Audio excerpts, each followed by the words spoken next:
नमस्ते,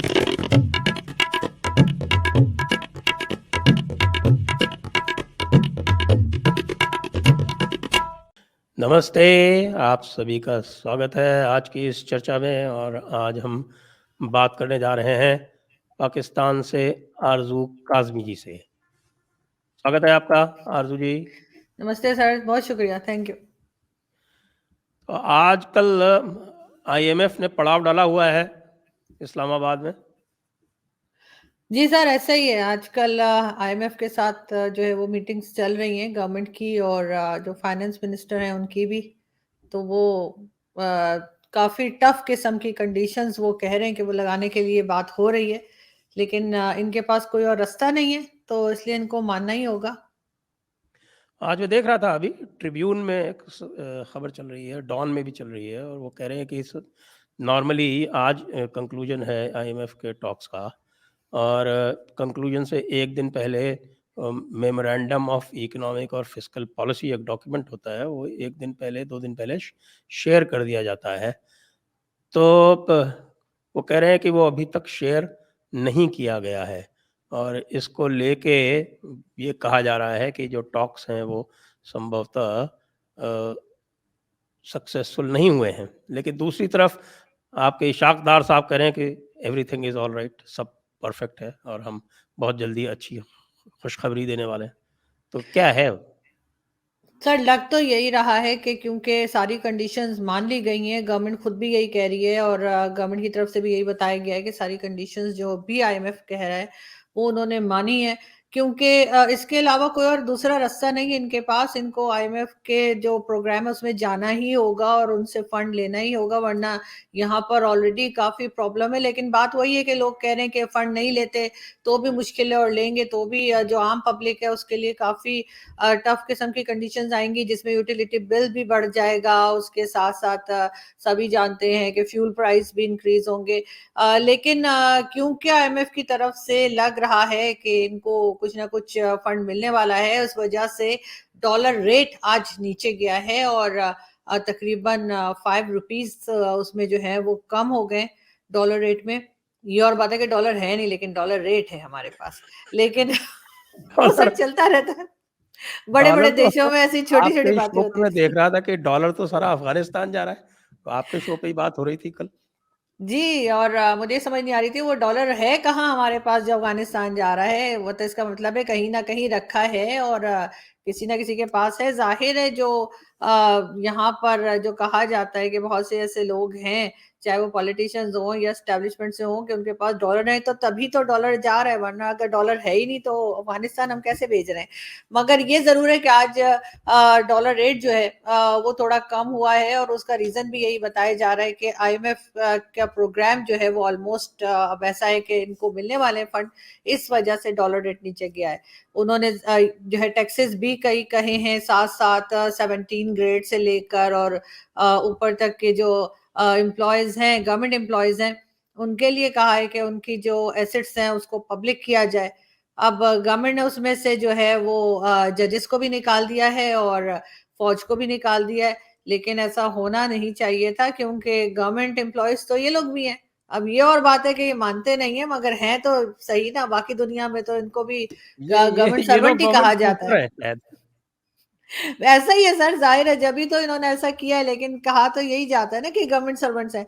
लेकिन इन दोनों को उसमें से निकाल दिया है कि इनके एसेट्स जो हैं वो पब्लिक नहीं होंगे। उसके ऊपर पॉलिटिशियन और दूसरी जो पॉलिटिकल पार्टीज हैं वो भी बड़ा एतराज कर रही हैं, वो भी शोर मचा रहे हैं कि ये क्या बात हुई है कि ये लोग उसमें शामिल नहीं है।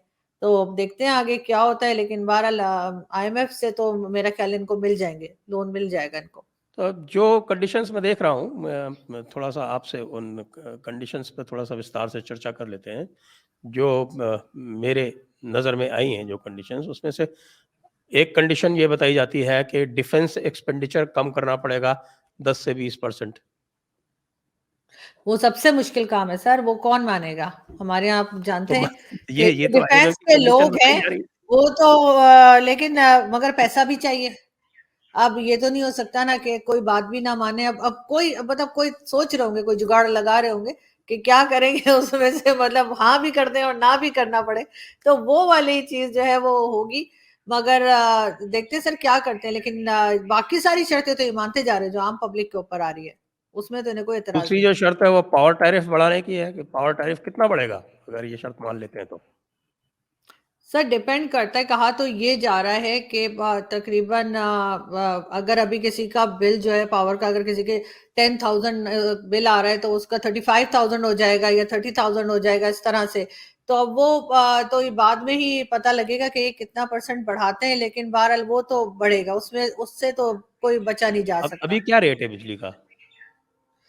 इस वक्त तो सर जब पर यूनिट अभी तो इतना नहीं है, मुझे एग्जैक्टली वो पर यूनिट मुझे नहीं मालूम कि कितना है, मैंने कभी चेक नहीं किया उसको, कि कुछ ना कुछ चेंज होता रहता है। लेकिन फिर भी ये कह रहे हैं कि 15 रुपीज तक ले जाएंगे, तो 15 रुपीज तक अगर ले जाएंगे तो ये तो बहुत महंगा पड़ेगा पर यूनिट लोगों को, कि अगर आप 15 रुपीज अचानक से कर देते हैं तो ये चीज तो, ये इशू तो रहेगा इसमें। अच्छा, और उसके अलावा टैक्सेस और क्या-क्या बढ़ाए जाने की बात हो रही है? क्योंकि ये तीसरा ये है कि जो इनकी जो डेफ़िसिट है, वो कम करने की बात हो रही है कि एक तो सर्कुलर डेट कम करेंगे, सर्कुलर डेट कम करने के लिए पावर टैरिफ बढ़ाएँगे, उनकी वसूली करेंगे। हम्म। दूसरा टैक्सेस बढ़ाने की बात हो रही है, तो वो कौन-कौन से टैक्सेस ये बढ़ाने जा रहे हैं? ऑयल प्राइसेस पे क्या टैक्सेस और बढ़ेंगे? ऑयल प्राइसेस कहाँ जाएँगी?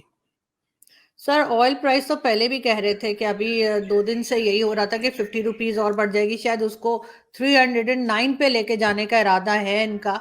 और पिछले दिनों इन्होंने 35 रुपीज और बढ़ाए थे, अब 50 और बढ़ाएंगे और वो 300 क्रॉस कर जाएगा। उसके साथ साथ जाहिर इलेक्ट्रिसिटी का बिल जो है वो भी बढ़ेगा, और दूसरे टैक्सेस में इन्होंने ये भी कहा है कि इम्पोर्ट बंद की है पाकिस्तान ने, तो वो इम्पोर्ट उन्होंने कहा है कि जी आप दोबारा खोलिए इसको, और जाहिर है कि डॉलर में ही इनको सारा कुछ डील करना होगा। और दूसरे सेल्स टैक्स और हर किस्म की चीज जो है वो आम आदमी पे आएगी ना, अगर कोई घर में मैंने वैसे बताया भी। गया कि जीएसटी भी इन्होंने कहा है कि अभी शायद 16% है, उसको बढ़ा के 20% कर दीजिए। सर ये बात भी की गई है, साथ साथ बैंक्स ने भी, जो बैंक देते हैं वो 15% बैंक लिया करते थे, उन्होंने भी 16% कर दिया है कि अगर कोई लोन लेता है या इस तरह से, जो बैंक के एक होता है सिस्टम बैंक का, उसमें भी जो बैंकिंग सिस्टम में 15% लिए जा रहे थे पैसे, अब तो वो वो भी 16% सिक्सटीन तो उनका जो परसेंट इंटर बैंक है, वो इंटर बैंक किया गया है 16%। तो इसका मतलब आम आदमी को तो उससे और 4-5%, जैसे हमारे यहाँ इंटर बैंक जो है वो 6.5% है। हम्म। उसी तरह से इंटर बैंक पाकिस्तान में 16% है। तो सर इसका मतलब 15 था आम ना आदमी को उसको। तो उससे 4-5% ज़्यादा पे ही मिलता है। डेफिनेटली सर, वो तो आम आदमी को ही पड़ेगा ना, जो बाकी के जो लोग हैं, चाहे वो हमारे मिनिस्टर्स हों या पॉलिटिशियंस हों या कोई हो, उनके तो वैसे भी या तो यहाँ पर अकाउंट्स होते ही नहीं है, और अगर होते भी हैं तो वो डॉलर अकाउंट्स होते हैं या इस तरह के, उनको इतना फर्क नहीं पड़ता जितना आम आदमी को पड़ेगा। सबसे ज्यादा लोग इस बात से भी परेशान हैं कि जो आगे जाकर अभी मौसम चेंज होगा और लोड शेडिंग होगी, वो बड़ी खौफनाक होगी, क्योंकि इनके पास बकौल इनके फ्यूल नहीं है, और ये उस सब चीजों को मैनेज नहीं कर पाएंगे, इन पैसों के मिलने के बाद भी नहीं कर पाएंगे। तो लोड शेडिंग बहुत ज्यादा होगी। हो सकता है 16-16 घंटे की पहले भी हुआ करती थी, लेकिन इस बार तो इससे भी ज्यादा लोग बात कर रहे हैं कि लोग इसमें ज्यादा लोगों को प्रॉब्लम आएगी। और जाहिर है उसके बाद जो लोग काम करते हैं, यानी जो इंडस्ट्रीज हैं या फैक्ट्रीज हैं, वो कैसे चलेंगी बगैर बिजली के। अब इसके लिए ये क्या करते हैं वो तो कोई आइडिया नहीं है। जी। और एक अभी मैं आजकल मैं पाकिस्तानी पेपर्स काफ़ी पढ़ता हूँ। तो उसमें ये भी आ रहा था कि फार्मा इंडस्ट्री जो है वो बंद हो गई है, क्या ये बात सही है? और सर उसके वो उस और उसके कंप्लीटली पहले बंद नहीं बहुत हुई सारी है। और इंडस्ट्रीज़ बंद हो गई थी। सर वो कंप्लीटली बंद नहीं हुई है, लेकिन उनको बहुत सी ऐसी चीजें चाहिए जो कि मेडिसिन बनाने के लिए चाहिए होती है, वो ये प्रोवाइड नहीं कर रहे हैं। तो इस वजह से कई कंपनीज जो हैं उन्होंने टेम्पररी तौर पे बंद कर दिया है काम, क्योंकि जाहिर है वो किस तरह से चीज प्रोवाइड करें। तो अब जब इनको फंड मिलेगा या उनको कुछ देंगे उसके बाद होगा, लेकिन उसमें जो मेन जो मेडिसिन होती है ना, जैसे लाइफ सेविंग ड्रग्स होती हैं, और कई लोगों को हार्ट का प्रॉब्लम या कुछ तरह की वो मेडिसिन नहीं मिली, जो आम लोग बात कर रहे हैं कि जी सर दर्द की गोली नहीं मिल रही है, उस तरह की वो मिल रही है। लेकिन जो मेन मेडिसिन होती हैं जो ऑपरेशंस में चाहिए होती हैं या लाइफ सेविंग ड्रग्स होती हैं, उसकी शॉर्टेज है और उसमें ज़रूर इनको प्रॉब्लम आ रही है। जी, और आटा, दाल? आटा दाल सर ज़ाहिर है बढ़ा हुआ है, वो तो हर बार ऐसा हो जाता है, बल्कि 2 दिन से तो इस्लामाबाद में फ्यूल पंप्स और बल्कि इस्लामाबाद क्या पूरे में पाकिस्तान में ही जो पेट्रोल पंप वाले हैं वो पेट्रोल भी नहीं दे रहे। कई पेट्रोल पंप वाले वो कह रहे हैं कि इंतज़ार कर रहे हैं कि जी पैसे बढ़ेंगे तो फिर ही होगा। तो इस वजह से कल गवर्नमेंट ने 1-2 जगह पर जो है छापे भी मारे हैं, रेड किया है उन्होंने कि उनको पकड़ने के लिए कि जो लोग इस तरह से कर रहे हैं। और बाकी तो सर हर चीज़ बढ़ी है आजकल यहाँ पे तो चिकन जो है वो सस्ती है और दाल सब्जी महंगी है। जो पहले लोग कहा करते थे ना कि जी पैसे नहीं है तो दाल सब्जी खा लो तो अब ऐसा नहीं है। अब हर चीज के रेट जो है बहुत ज्यादा है। चिकन का भी मैंने पढ़ा था कहीं पे कि चिकन फीड नहीं आ रहा है, वो चिकन फीड भी इंपोर्ट किया जाता था, चिकन फीड नहीं आ रहा है तो बेचारे चिकन भी जो है वो कमज़ोर हो रहे हैं। सर पता नहीं वो मैंने चेक नहीं किया कि चिकन कमजोर हो रहे हैं या नहीं। तो हमारे आने तक तो वो कट पिट के बेचारा जो है वो हो गया होता है, तो इसलिए पता नहीं मुझे। मगर ये ज़रूर है कि चिकन महँगा ज़रूर हो गया। ये बात पक्की है कि चिकन अब महँगा है और बिल्कुल दाल, सब्ज़ी, आटा हर हर चीज़ ही जो है वो बहुत बहुत ज़्यादा मुश्किल हो गई है लोगों के लिए। और बहुत से लोग जो हैं वो अभी शेखुपुरा एक जगह है पाकिस्तान में, वहाँ पर राशन का ट्रक लोगों ने लूट लिया और इस किस्म की भी न्यूज़ चल रही हैं। तो इससे आप अंदाज़ा लगा सकते हैं कि पब्लिक कितनी परेशान है कि उसको आम जो खाने-पीने की चीज़ें होती हैं, जो पहले इस तरह की सिचुएशन नहीं थी कि वो तक नहीं मिल रही हैं। जी, और अब मैं ये जानना चाहता हूँ क्योंकि जब भी इस तरह की कोई महँगाई आती है और इस तरह की जो चीज़ें हुँ। होती हैं, वो जो निचला तबका होता है, उसको सबसे ज़्यादा अफ़ेक्ट करती हैं। तो क्या इसका असर जो है वो मिडल क्लास और अपर मिडल क्लास को भी पड़ रहा है क्या? क्या जैसे जो एलीट है पाकिस्तान का, उसको भी कोई फ़र्क पड़ रहा है क्या? नहीं सर, मेरे ख़्याल अपर क्लास को और अपर मिडल क्लास को तो कोई ख़ास फ़र्क नहीं पड़ रहा। थोड़ा बहुत वो वैसे ही मतलब बातें करने के लिए है कि ठीक है। लेकिन ज़ाहिर है जो लोअर क्लास है या लोअर मिडल क्लास है उन्हें बहुत ज़्यादा फ़र्क पड़ेगा क्योंकि सैलरीज़ नहीं बढ़ी हैं, सैलरीज़ तो वही हैं जो पहले थी। उसमें तो ₹1 का इज़ाफ़ा नहीं होगा और ना ही कोई करेगा बल्कि लोगों को निकालेंगे। अब एक मतलब 4 लोगों का काम एक से करवाने के लिए ऑफ़िसेज़ से भी यही होगा कि ऑफ़िस वाले कहेंगे ठीक है, एक आदमी 4 डिपार्टमेंट्स देख ले या कुछ भी कर ले। तो इसलिए जो लोअर मिडल क्लास है और लोअर क्लास है उसका तो बहुत बुरा हाल होने वाला है क्योंकि उनके खर्चे पूरे नहीं होंगे। कराची में खैर पहले भी रोड क्राइम होते थे, इस्लामाबाद में रोड क्राइम्स बहुत बढ़ते चले जा रहे हैं इन दिनों। और जैसे बैग स्नैचिंग हो गया या किसी के घर में चोरी हो गई और कभी क्या, तो ये चीजें पहले इस्लामाबाद में नहीं थी। अगर थी भी तो बहुत ही मामूली सी थी, लेकिन अब ये बढ़ रही है और उसकी मेन रीजन यही है कि लोग अफोर्ड नहीं कर पा रहे, जॉब्स नहीं है लोगों के पास, और अगर जॉब है भी तो उसमें इतने पेमेंट तो नहीं होती कि वो अपने घर का खर्चा चलाएं। तो ये सिचुएशन आगे हमें खराब होती हुई नजर आ रही है। जी, और सिक्योरिटी सिचुएशन के बारे में बताएँ? सर खैरियत है, अभी तक टीटीपी वाले नहीं आए। नहीं, अरे आपके शो पे ही कहा जाता है कि वो पेशावर तक पहुँच गए हैं और वो सारी अपनी मिसाइल और असलहा लेके और सब वो पेशावर में बैठे हुए हैं और वहाँ से 2 घंटे 33 मिनट हम्म। आपके शो पे बता रहे थे साजिद तारड़ साहब कि जी। 2 घंटे 33 मिनट लगते हैं वहाँ से इस्लामाबाद पहुँचने में। तो वो 2 घंटे 33 मिनट में कितने घंटे का सफ़र तय कर लिया उन्होंने? सर आपके ख्याल से क्या इस वक्त टीटीपी वाले इस्लामाबाद में नहीं है? बिल्कुल मौजूद है। और उन्होंने वीडियो भी बनाई थी, एक सोशल मीडिया पे भी लगाई थी वो दामन को से, और बता रहे थे कि जी हम इधर बैठे हुए हैं। उसके ऊपर भी बड़ी यहाँ पे जो थी वो हंगामा मचा हुआ था। लेकिन टीटीपी वालों को भी ये कंट्रोल करेंगे और कर भी सकते हैं। अभी तक तो टीटीपी यहाँ नहीं आए हैं, लेकिन वहाँ पेशावर में जो लास्ट आपने देखा कि एक मस्जिद में ब्लास्ट हुआ था, तो वो बहरहाल उन्होंने किया था और उन्होंने इस बात को माना है। लेकिन अभी मेरा ख्याल है कि जो हमारी आर्मी है वो इस बात का इंतजार कर रही है कि इनको ये फंड मिल जाए आईएमएफ का, उसके बाद ये कोई ऑपरेशन लॉन्च करेंगे इन लोगों को कंट्रोल करने के लिए, जो कि इनको मेरा ख्याल है बहुत पहले कर लेना चाहिए था, लेकिन शायद ये फंड्स की वजह से रुके हुए। मगर ये काबू हो जाएंगे सर, ये इतनी बड़ी टेंशन नहीं है कि इसको, क्योंकि पहले भी ये कंट्रोल करते रहे हैं, कुछ साल पहले भी इसी किस्म की सूरत हाल थी और फिर इन्होंने कंट्रोल किया था। लेकिन अभी फिर ये किसी बात का इंतजार ही कर रहे हैं, क्योंकि बहरहाल वहां तो है, ये केपीके में तो ये लोग मौजूद हैं और केपीके के लोगों से तो ये भत्ते भी ले रहे हैं और केपीके लोगों को ये डरा धमका भी रहे हैं। वहां से बहुत से बिजनेस कम्युनिटी के लोग जो हैं वो किसी दूसरी सिटी में चले गए, क्योंकि जाहिर है वो नहीं उनको बार बार इस तरह से पैसे देना चाह रहे। लेकिन देखते हैं सर इनको ये किस तरह से कंट्रोल करते हैं, लेकिन करना तो इनको होगा, क्योंकि ये इन्हीं के बनाए हुए हैं, इन्हीं के पाले हुए और इन्हीं के सिखाए हुए हैं, तो इनको फिर काबू करना इनको आता है। लेकिन आपके प्राइम मिनिस्टर तो कह रहे थे कि ये मस्जिद में ब्लास्ट जो है वो रा ने करवाया। सर वो तो हर चीज राह कलवा देती है। रा की साजिश। सर वही ना, राह की साजिश होती है सर, फिर वो पता नहीं टीटीपी वाले कह रहे हमने किया है, मैंने कहा पता नहीं बावले हो गए, जब हम कह रहे हैं कि राह ने किया तो ये अपने सर क्यों ले रहे हैं। लेकिन सर फिर भी ये बात तो हमेशा से की जाती है और ये भी कहते हैं कि जी टीटीपी वालों को भी आप लोग फंड करते हैं।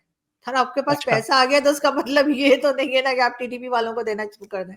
तो ये कि आप लोग ठीक है नंबर 5 पे चले गए इकोनॉमी में, लेकिन फिर भी सर टीटीपी वालों को फंड नहीं करना चाहिए।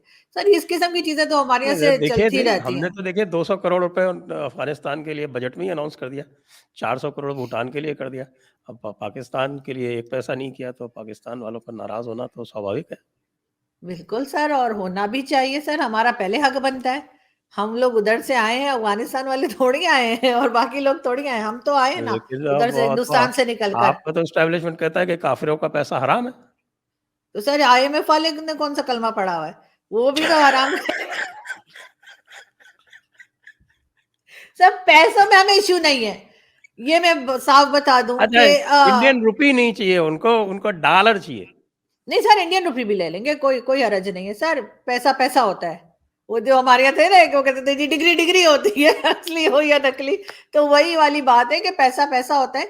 आप चाहे इंडियन रुपी हो चाहे वो डॉलर हो, तो सर वो हम ले लेंगे, आप लोग भेजे तो सही, आप लोग का तो मूड ही नहीं हो रहा देने का पैसे, आप लोग बस सिर्फ बात करते हैं। जब आपके वो क्या नाम है उनका वजीर खारजा हमारे प्राइम मिनिस्टर बिलावल को बुचर ऑफ गुजरात बोलेंगे तो फिर कहाँ से मिलेगा। सर हो जाते हैं कभी कभी, वो थोड़े इमोशनल हो जाते हैं, कुछ थोड़ा सा ज्यादा स्क्रिप्ट पढ़ जाते हैं, तो इस वजह से ऐसा होता है। लेकिन ये है कि बहरहाल उनकी यहाँ पर भी काफी खिंचाई हो गई थी और उनको यही कहा गया था कि नहीं ऐसे ऐसे नहीं बोलना चाहिए, मतलब थोड़ा संभल के बेटा, पैसे भी लेने होते हैं तो वो 100 काम होते हैं। तो वो मेरा ख्याल है कि वो आइंदा इस किस्म की बात नहीं करेंगे। और वैसे भी खैर उन्हें डिप्लोमेटिक लैंग्वेज में बात करनी चाहिए थी, अगर कोई एतराज भी है तो। अभी जैसे इमरान खान साहब ने कहा है कि जी जब तक 370 के ऊपर नहीं होता कुछ तो हम भारत से बात नहीं करेंगे। और वही इमरान खान हर दूसरे दिन जो मोदी जी की तारीफ कर रहे होते हैं अपनी रैली में या कहीं ना कहीं, तो वो लेकिन दोनों तरह की ये स्टेटमेंट चल रही कंडीशन तो होती है। ऐसी लगा दी, इसका मतलब तो ये हो गया कि हाँ, बात कभी करनी ही नहीं है, क्योंकि वो तो 370 तो अब हट ही नहीं सकता, क्योंकि हमारे जो कॉन्स्टिट्यूशनल प्रोविजंस हैं अब तो 370 वापस लाने के लिए कॉन्स्टिट्यूशन में अमेंडमेंट करना पड़ेगा।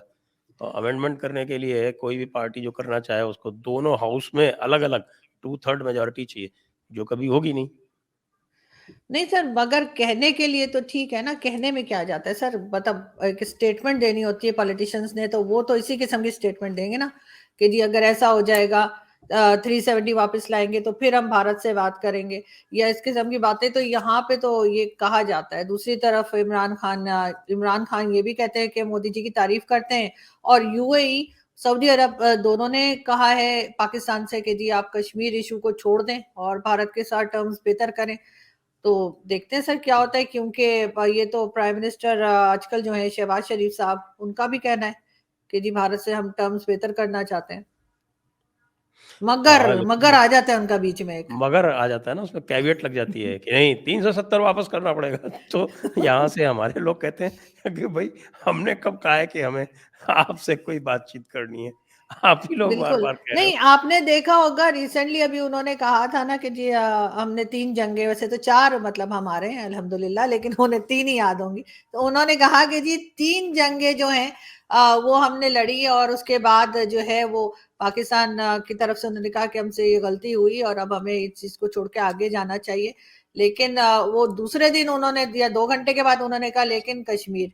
तो अभी हम लोग उसी पे खुश हो रहे थे कि इन्होंने शुक्र है कुछ माना तो सही, क्योंकि हमेशा से मैं कहती हूँ कि जब तक गलती को मानेंगे नहीं तो सही कैसे करेंगे। तो उन्होंने मान लिया, लेकिन उसके कुछ देर के बाद ही उनका दूसरा स्टेटमेंट आ गया कि जी लेकिन कश्मीर जब तक हल नहीं होगा मसला तब तक कुछ नहीं हो सकता। तो जाहिर है कि इसी से लोग समझ सकते हैं कि जहां से उनको बताया गया था या स्क्रिप्ट आया था तो वो बेचारे मजबूर हैं। अदरवाइज जो नवाज शरीफ साहब की फैमिली है, इन्होंने हमेशा से कोशिश की है कि भारत के साथ कुछ टर्म्स बेहतर हो।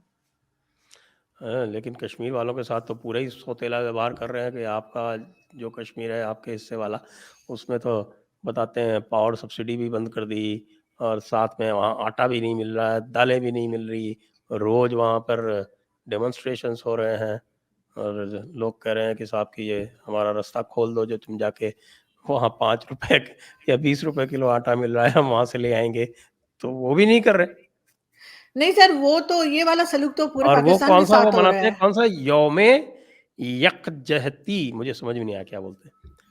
हाँ यौ, सर, वो यौ कश्मीर डे 5 यौमे फरवरी यकजहती कश्मीर, यही यकजहती। है ना हाँ नाम, जी जी। यकजहती। सर ये कश्मीर डे के नाम से मनाया जाता है और बस ऐसे ही मनाया जाता है बताने के लिए कि हम अभी भी मतलब कश्मीरियों के साथ हैं और कश्मीर के साथ खड़े हैं वगैरह वगैरह। तो ये एक डे मनाया जाता है। लेकिन बात सारी यही है कि ये सिर्फ कश्मीर का प्रॉब्लम नहीं है जो आप कह रहे हैं कि आटा नहीं मिल रहा और बाकी चीजें। ये तो पूरे पाकिस्तान में इस वक्त यही यही कंडीशन है ऑलमोस्ट हर जगह पे। मैं कह रहा पंजाब में तो मिलता है। सर वो तो अब मिलने लगा है ना, लेकिन जो छोटे इलाके हैं पंजाब के, आपको बड़े सिटीज की बात नहीं कर रही मैं कि लाहौर हो गया या कोई और बड़ी सिटी हो गई, वहां पे इतना इशू नहीं है। जो छोटे इलाके हैं हर जगह के, वहां पर बहुत प्रॉब्लम है। अच्छा, तो इसीलिए आपके प्राइम मिनिस्टर जो थे वो इंडिया का जो तुर्की जहाज जा रहा था उसको तो रोक दिया, कहा कि हमारे ऊपर से मत जाओ, और कहा कि हम खुद जाने वाले हैं, और तुर्की ने कहा कि आपको आने की ज़रूरत नहीं है। बिल्कुल, लेकिन सर उन्होंने बाद में ये भी कहा कि नहीं हमने एयर स्पेस दे दी है और कोई भी जा सकता है, हमें बताए बगैर भी जा सकता है। और बिल्कुल टर्की ने उनको मना कर दिया और बहुत अच्छा किया। और ये तो इनको खुद सोचना चाहिए था, मतलब समझ नहीं आ रही है कि उधर इतना अर्थक्वेक है और इतनी मुसीबत में वो बेचारे हैं, तो ये यहाँ से वहां करने क्या जा रहे थे। मैंने तो खुद कहा था कि अगर इतने ही इनके पास फंड्स हैं और तो वो उस पैसे का जिससे ये अपना ये आने जाने का करेंगे खर्चा, उसके बजाय वहां पर सामान भिजवा दें और उन लोगों की मदद कर दें, बजाय ये करने की। बल्कि उन लोगों की मदद से पहले अपने लोगों की मदद तो कर दें। यहाँ पर उसी किस्म का हाल, हालांकि अर्थक्वेक नहीं है लेकिन यहाँ पर भी लोगों के पास खाने को नहीं है और लोग परेशान हैं। लेकिन बहरहाल पाकिस्तान की तरफ से जो है आर्मी ने जो है वहां पर डॉक्टर्स और नर्सेज और ये सारा सब भेजी हैं और चीजें भी भेजी हैं। लेकिन ये कि अच्छा ही हुआ अगर ये नहीं गए प्राइम मिनिस्टर, यानी उनको वहां से मना किया गया। तभी उनको अक्ल आई, खुद से नहीं उनको समझ आ रही थी कि भाई मैंने नहीं जाना। और पता नहीं, आई डोंट नो इनके एडवाइजर्स क्या करते हैं, इतने इन्होंने एडवाइजर रखे हैं सर, इतनी बड़ी इनकी कैबिनेट है, बहुत सारे एडवाइजर्स हैं। वो सबके सब उनमें से एक भी इनको ठीक मशवरा नहीं देता, एक भी इन्हें सही नहीं बताता कि सर ये टाइम नहीं है जाने का। जी हाँ, बड़ी अजीब सी बात लगी। और मैंने देखा भी, क्योंकि इस तरह का मुझे ध्यान है, जब मैं डिस्ट्रिक्ट सेट करता था या इस तरह के ऑपरेशंस हेड करता था, तो जब भी कोई इस तरह का कोई डिज़ास्टर होता था तो चीफ मिनिस्टर वगैरह जब आना चाहते थे तो उनको एडवाइस कर दिया करते थे कि साहब अभी मत आइए, अभी जो है हम सारे हम्म। लोग जो हैं इसमें बिजी हैं, आप लोग आएंगे तो हमारा अटेंशन डाइवर्ट हो जाएगा। और एग्जैक्टली। जनरली हम्म। ये एडवाइस जो है वो मान ली जाती है, और फिर जब थोड़ा-सा चीज़ें कंट्रोल में आ जाती हैं, तब लोग आते हैं। ये तो अपने घर की बात है, जो घर के घर में जो लोग हैं, हाँ। वहाँ भी नहीं जाते कि मान लीजिए एक डिस्ट्रिक्ट में कोई बहुत बड़ा हादसा हो गया, कोई बहुत बड़े फ्लड्स आ गए या कुछ हो हम्म। गए, पूरा अमला जो है उसको कंट्रोल करने में बिजी है। उस टाइम पे हमारे चीफ मिनिस्टर साहब पहुंच जाएंगे तो अमला क्या करेगा, वो उसको देखेगा या उनको देखेगा। वही तो सर हमारे ऐसे में जैसे, डिले कर दिया जाता है।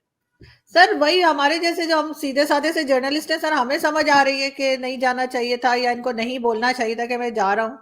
ये मेरे ख्याल ऐसे जैसे फैमिलीज में होता है ना, हमारे यहाँ हमारी एक रिलेटिव थी, तो वो बहुत बीमार हो जाया करती थी, तो वो जब उन्हें हॉस्पिटल में एडमिट करा दें तो जब उन्हें होश आता था तो वो अपनी बेटियों को बुला के पूछती थी, "ये बताओ कौन कौन नहीं आया देखने के लिए?" तो वो फिर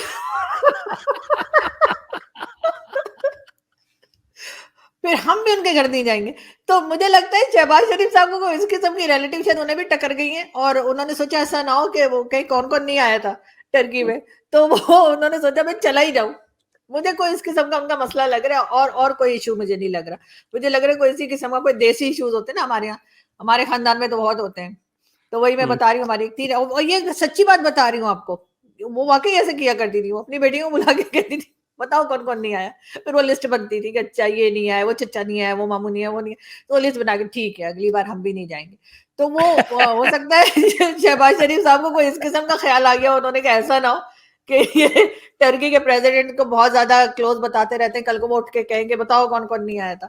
तो मुझे कुछ इस किस्म का इशू लग रहा है। जी।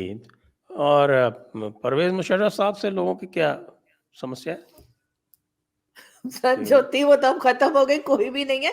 लेकिन ये जरूर है कि हाँ, काफी लोग नाराज थे, और ये था कि जी क्यों पाकिस्तान में लाया गया है। पहले तो आप जानते होंगे कि उनके लिए तो एक फैसला भी आया था कि जी उनको डी चौक जो है इस्लामाबाद के वहां पे जी लटकाया जाएगा, और अगर उनकी डेथ के बाद आए तो बॉडी वहां पे लटकाई जाएगी, इस किस्म की भी बातें की गई थी। लेकिन अब ये कि बहरहाल इस नाराजगी की वजह क्या है? कि मुझे तो लगता था कि परवेज मुशर्रफ बड़े पॉपुलर हुआ करते थे। उन्होंने भारत से लड़ाइयाँ लड़ी, तो जो लड़ाई लड़ता है भारत से वो तो पॉपुलर हो ही जाता है। तो अच्छा, ये ये क्या बात तो सर नाराजगी? मुझे भी समझ नहीं आती कि क्या प्रॉब्लम है लोगों को, क्योंकि भाई डिक्टेटर तो और भी गुजरे, डिक्टेटर तो ज़ाउलक भी था, अयूब खान भी था, याहिया भी था, और भी कई लोग हैं। और इस तरह से अगर ये कहते हैं कि जी सिविल गवर्नमेंट को गिरा कर आए थे, तो सिविल गवर्नमेंट को गिरा के तो सभी आए थे। अब उसमें एक ही चीज सिर्फ, maybe I am wrong, एक ही चीज मुझे जो समझ आती है वो ये कि परवेज मुशर्रफ मुहाजिर था, बाकी कोई पंजाबी हाँ, था, ये तो कोई बड़ा कुछ पॉइंट है। था। Yes, yes. तो इसलिए महाजिर है तो उसको हर कोई जो है कह रहा है कि जी गलत किया, और कैसे नवाज शरीफ की गवर्नमेंट को हटा दिया। तो उससे पहले भी तो जो गवर्नमेंट्स आती रही हैं इनकी फौजियों की या एस्टेब्लिशमेंट की, वो इसी तरीके से तो आई हैं, सिविल गवर्नमेंट को हटाकर ही तो आई हैं। वो कौन सा इजाजत लेकर आए थे? और इसी तरह से रहे जियाउल हक, बहुत सालों रहा, और जियाउल हक को फैसल मस्जिद जो सबसे बड़ी मस्जिद बताई जाती है पाकिस्तान की, वहां पर उसकी कब्र है। तो और इस तरह से चोरी छुपे लेके, और इस तरह से जैसे बहुत ही पता नहीं क्या हो गया ऐसे करके परवेज मुशर्रफ को लाया गया। मुझे उनका कोई ऐसी चीज बता देना जो उसने बहुत ज्यादा कुछ कर दिया हो। ये तो सभी ने किया है। अगर हम उसका कहें कि जी अफगान वॉर में पड़े, तो अफगान वॉर में तो जौलक के जमाने से थे, इसने तो सिर्फ एक्सटेंड किया था। तो कोई ऐसा नई चीज मुझे नजर नहीं आती। कारगिल भी हम लोग कहते हैं जी ब्लंडर था, सब मानते हैं कारगिल ब्लंडर था। तो उससे पहले 71 में भी तो ब्लंडर किया था। 71 भी तो फिर उस टाइम में जो डिक्टेटर था उसको भी कहना चाहिए। लेकिन इनकी बस एक ही पॉइंट मुझे समझ आती है, और वो ये कि ये जो थे वो महाजिर थे, इनके फैमिली यहाँ आई थी इंडिया से, ये पंजाबी नहीं थे। और शायद इस वजह से इनको इतना कुछ जो है इनके पीछे सब पड़े हुए। वैसे आपका शो देख के पाकिस्तान में और कई लोग मेरे पीछे पड़ जाएंगे कि तुम उसको फेवर कर रही थी, लेकिन मैं फेवर हुँ। नहीं करी। मैं एक बात पूछ रही हूँ सब लोगों से कि आखिर मुझे बता दें कि कौन सी ऐसी बात थी जो बाकी डिक्टेटर्स में नहीं थी और मुशर्रफ में थी, जिसकी वजह से सुबह शाम मुशर्रफ का ढोल पीटा जाता है और बाकी किसी डिक्टेटर का नाम पाकिस्तान में लिया ही नहीं जाता। ये तो उसी तरह की बात हो गई कि वो डॉक्टर अब्दुल सलाम थे, उनको जो है कह दिया गया कि साहब कि इनकी कब्र जो है यहाँ नहीं बनेगी, ये यहाँ नहीं दफनाए जाएंगे, हाँ, इनको बाहर ही रहने दो, क्योंकि वो अहमदिया हैं। इनके साथ तो वो भी नहीं ना सर, ये तो अहमदिया भी नहीं है। लेकिन फिर भी बहुत ज्यादा किसी से भी बात करो, मेरी अभी किसी जर्नलिस्ट से बात हो रही थी 2-3 दिन पहले, तो वो मुझे कहने लगा कि इनको तो कब्र से निकाल के लटका देना चाहिए। तो मैंने कहा बाकी सबका क्या? कहते हाँ, बाकियों को भी निकाल के। मैंने कहा ठीक है। मतलब बाकियों को बाद में वो, क्योंकि मैंने कहा कि बाकियों का क्या, वरना आपने तो सिर्फ मुशर्रफ का बताया था कि उसको दोबारा लटका दो। तो ये इस किस्म का रवैया जब आता है ना, तो हल्का सा फिर यही लगता है कि शायद क्योंकि वो मुहाजिर थे इस वजह से कर रहे हैं ये लोग, या क्या वजह है पता नहीं, लेकिन मुझे तो और कोई रीजन समझ नहीं आती। चलिए अब हम ज़रा आगे की फ्यूचर की बात करते हैं कि हम्म। एक बात मान लेते हैं चलिए कि ये आईएमएफ के जो एग्रीमेंट है ये हो जाएगा, आईएमएफ से पैसे आ जाएंगे। तो आईएमएफ से पैसे आने के बाद में आईएमएफ तो बहुत थोड़ा सा ही पैसा बचा है, ये आपके जो इस समय प्रोग्राम चल रहा है उसका 1.1 बिलियन डॉलर ही बचा है, वही मिलेगा। हम्म। लेकिन उसके आने के बाद में कुछ और लोग जो हैं वो कुछ पैसे दे देंगे, हम्म। तो 6 7 8 बिलियन डॉलर आ जाएंगे। तो उससे पाकिस्तान की इकोनॉमी में या पाकिस्तान के जनरल हालात में क्या कोई सुधार आने की गुंजाइश है? सर बिल्कुल, जब आईएमएफ से लोन मिल जाएगा उसके बाद कई दूसरी कंट्रीज, जिसमें चाइना भी है और गल्फ कंट्रीज भी हैं और कई यूरोपियन कंट्रीज हैं, वर्ल्ड बैंक और कई जगह से और इनको पैसे आ जाएंगे। और उससे ये बिल्कुल आप सही कह रहे हैं कि ये 6 मंथ्स निकाल लेंगे, हो सकता है बहुत खींचतान के 1 साल भी निकाल लें, लेकिन उससे सुधार कोई खास फिलहाल आता हुआ नजर नहीं आ रहा आम पब्लिक की लाइफ में। हाँ, बाकी जिन लोगों के हाथ में ये पैसा आएगा, वो अगर उसको वही करेंगे जो हमेशा करते रहे हैं कि पैसा आया और उसके बाद उसमें से 20% पाकिस्तान में लगाया, 80% खा गए, फिर तो कुछ नहीं होने वाला।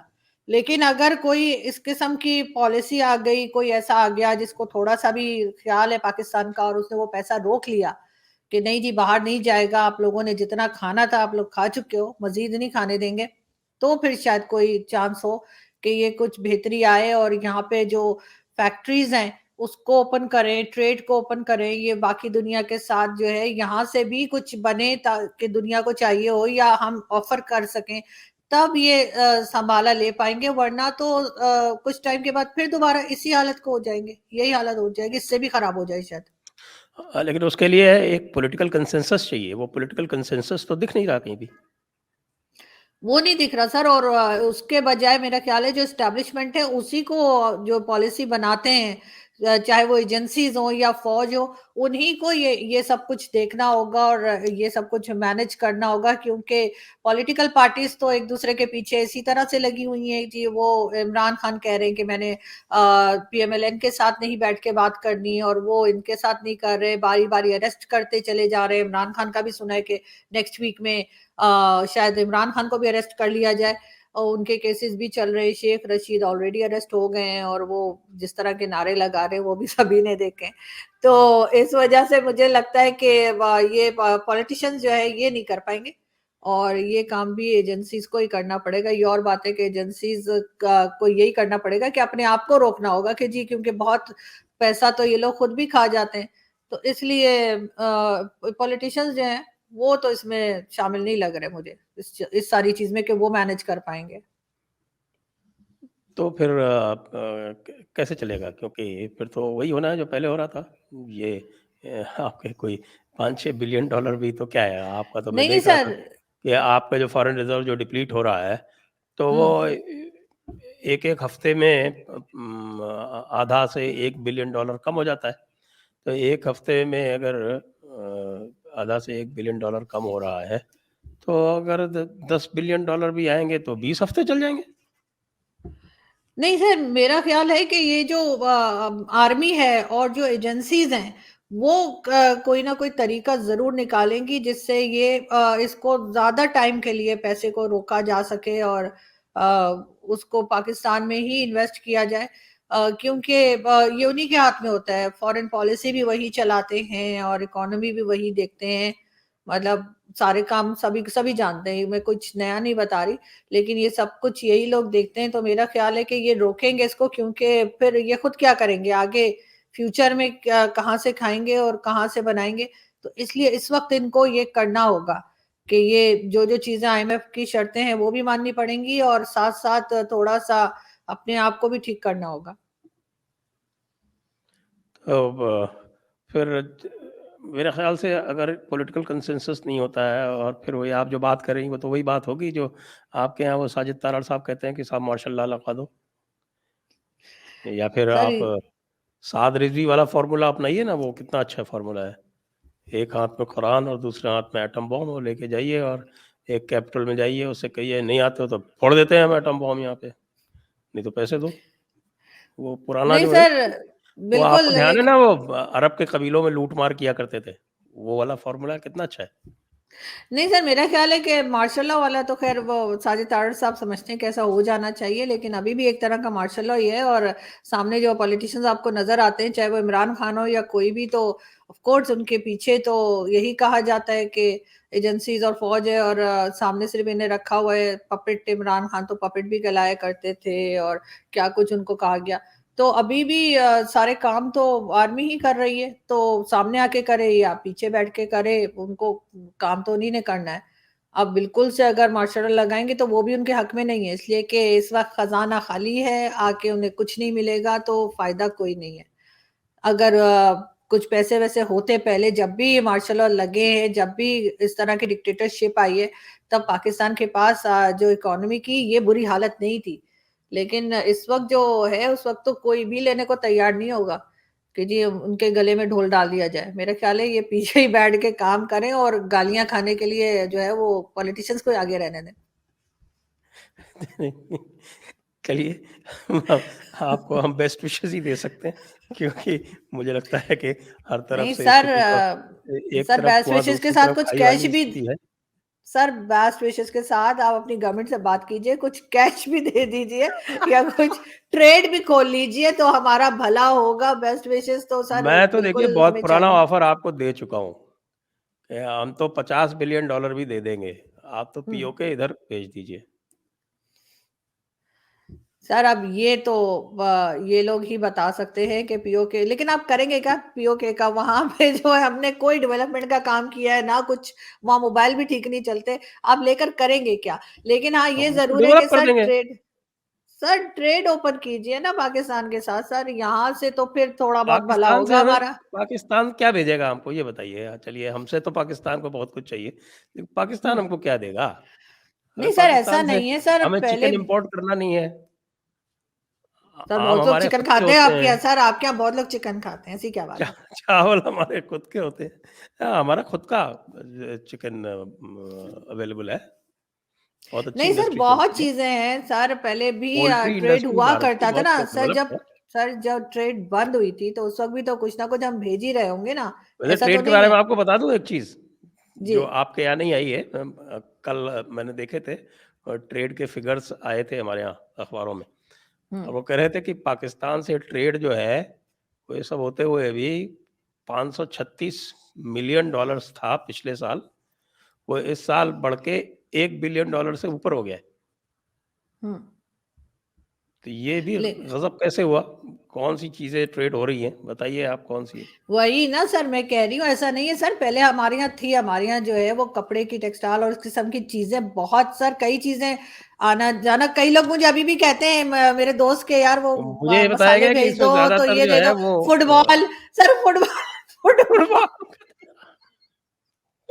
फुटबॉल तो हम कहाँ कहाँ भेजते हैं सर, ये क्या बात हुई है? और ऐसा नहीं है सर कि कुछ नहीं बनता, बिल्कुल बनता था, और जाहिर है कि हम भेजेंगे सर, ऐसी बात नहीं है सर। वैसे भी छोटी मोटी चीजें तो हम वैसे ही कश्मीर के रास्ते भेजते रहते हैं, तो सर और भेज देंगे, वो तो ऐसी क्या आप बात है? टेररिस्ट भेजते हैं और बॉम्ब भेजते हैं, नहीं नहीं सर, ऐसी बात नहीं है। वो हमें चाहिए नहीं। नहीं सर, बहुत चीजें जा सकती है सर यहाँ से। हमारी जो टेक्सटाइल कंपनीज है वो भी काफी फेमस है, और भी कई टेक्सटाइल चीजें हैं सर। टेक्सटाइल तो और आपकी सर बांग्लादेश के मुकाबले में कहीं ठहरती नहीं है। हम तो हमें हमारी खुद की इंडस्ट्री है, नहीं तो हम बांग्लादेश से ले लेंगे, वियतनाम से ले लेंगे, सर पाकिस्तान से क्या लेंगे? वो सर आप हम तो 4 चीजें बताइए ऐसी जो पाकिस्तान में भारत को बाकी जगह से सस्ती मिल जाएंगी। फुटबॉल, सर फुटबॉल एक हो गया। फुटबॉल हमारे मेरठ और जालंधर में बहुत बनती, लेकिन सर ये क्वालिटी और की नहीं एक्सपोर्ट मिलेगी होती। आपको, ये क्वालिटी की आपको बिल्कुल भी नहीं मिलेगी। तो सर एक तो हो गई फुटबॉल, ठीक है, और वो आपको लेनी पड़ेगी आप लोगों को, वो हम जबरदस्ती देंगे, एक के साथ एक फ्री। वो फुटबॉल क्या, कोई क्या करेगा? ये सर क्या करते हैं सर, हमारे खेलेंगे और क्या सर, एक के साथ एक फ्री और बोलिए। सर अब दूसरी दूसरी चीज मैं बताती हूँ। सर बिल्कुल हमारे यहाँ से जो है वो चावल, हम कहीं से भी जुगाड़ चावल लगा के चावल ले आएंगे आपको। चावल तो इंडिया सरप्लस है चावल में, एक्सपोर्ट कर रहा है चारों तरफ। चावल नहीं चाहिए, और बताइए? सर लेदर गुड्स हमारे लेदर यहाँ के गुड्स में बहुत फेमस है इंडिया सर। इंडिया का सर एक्सपोर्ट हमारे है यहाँ इतने लेदर गुड्स में फेमस है बिलियंस ऑफ डॉलर्स का, सर, वो वो भी तो नहीं ठीक है, चाहिए। लेकिन सर साथ वालों की भी तो चीज इस्तेमाल करनी चाहिए ना, ऐसे थोड़ी बस अपने घर में ही सब कुछ बना के रख ये दिया। तो सर ये तो कोई तरीका नहीं है सर। सर ये क्या बात हुई? सर नहीं, ऐसे तो हर चीज हम बनती है तो वही इंडिया में, चीज तो फिर लेंगे हम जो हमें क्या करें? चाहिए होगी।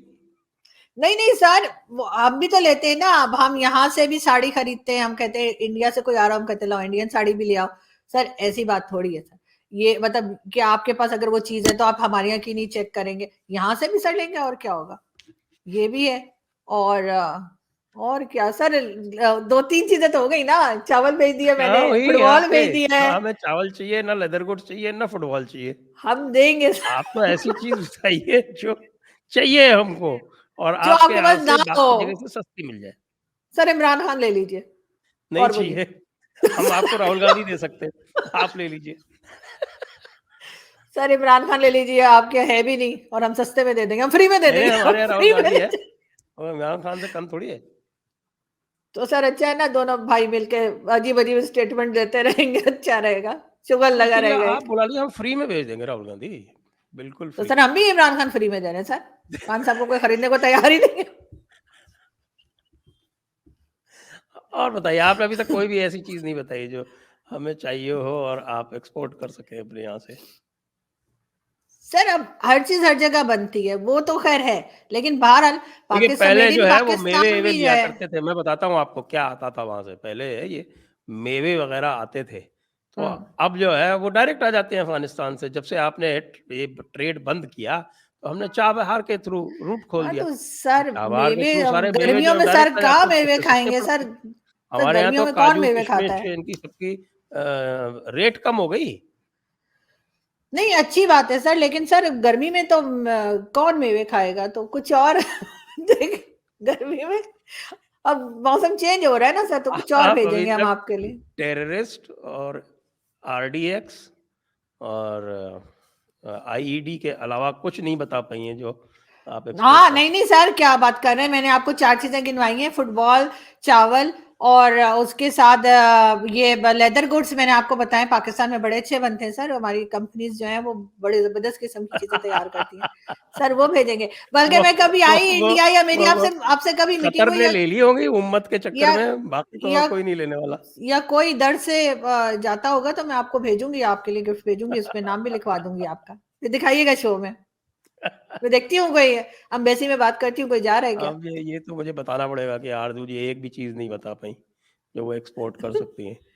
नहीं सर, मैं तो वो भी नहीं बता पाई कि ये इलेक्ट्रिसिटी का इस वक्त कितना बिल जो है, उसका यूनिट कितना है, वो भी मुझे याद नहीं था। तो मैं तो वो भी नहीं बता सकी, आपके कमेंट्स ये वाले मुझे ये छोड़ेंगे थोड़ी। आप अपर क्लास में है ना, तो आपका हम्म, बिजली का बिल कोई और पे करता होगा, इसलिए आपको पता नहीं। नहीं नहीं सर, मैं खुद ही पे करती हूँ, मैं अपर क्लास में भी नहीं हूँ सर। और वैसे उसमें मिडिल क्लास में हूँ, मिडिल में हूँ। तो सर अपर क्लास में नहीं हूँ, लेकिन हाँ बिल मैं खुद पे करती हूँ। ये और बात है कि मैं बगैर यूनिट देखे बिल पे करती हूँ, सिर्फ बिल देखती हूँ, उसके बाद दो तीन गिलास पानी पीती हूँ तो बिल पे कर देती हूँ। लास्ट भी मैंने बल्कि ट्विटर पे लगा भी दिया था, 32,000 का बिल आ गया था मेरा पर मंथ, इस तरह से करके एक सिंगल मंथ का जो था। तो सर वो तो है, लेकिन ये कि हाँ मैं अब चेक करूंगी कि पर यूनिट क्या अब चल रहा आप है, हर वक्त ऐसा चेंज होता रहा आपकी है। ट्रेड अथॉरिटी से डिस्कस कीजिए, और अगली बार जब बात करेंगे तो मुझे लिस्ट बताइएगा। तब तक आज की ये जो चर्चा है वो यहीं पर हम समाप्त करते हैं, और थैंक यू। आपको बेस्ट विशेस कि थैंक यू आईएमएफ का सर। पैसा आपको मिल जाए, और मिलने के बाद वो कंट्री में ही उसका यूटिलाइजेशन हो जाए। बिल्कुल सर, ये ये बहुत उससे भी जरूरी है, ज़्यादा ज़रूरी है, जो मुझे बहुत लगता ज्यादा। नहीं है कि वैसे अभी लग नहीं रहा मुझे कि होगा, लेकिन फिर भी बेस्ट विशेस तो दे ही देते हैं आपको। Thank you sir, thank you. इसी के साथ इसको यहीं हम समाप्त करते हैं आज की चर्चा को। तारजू जी को बहुत-बहुत धन्यवाद, दर्शकों को बहुत-बहुत धन्यवाद। Take night.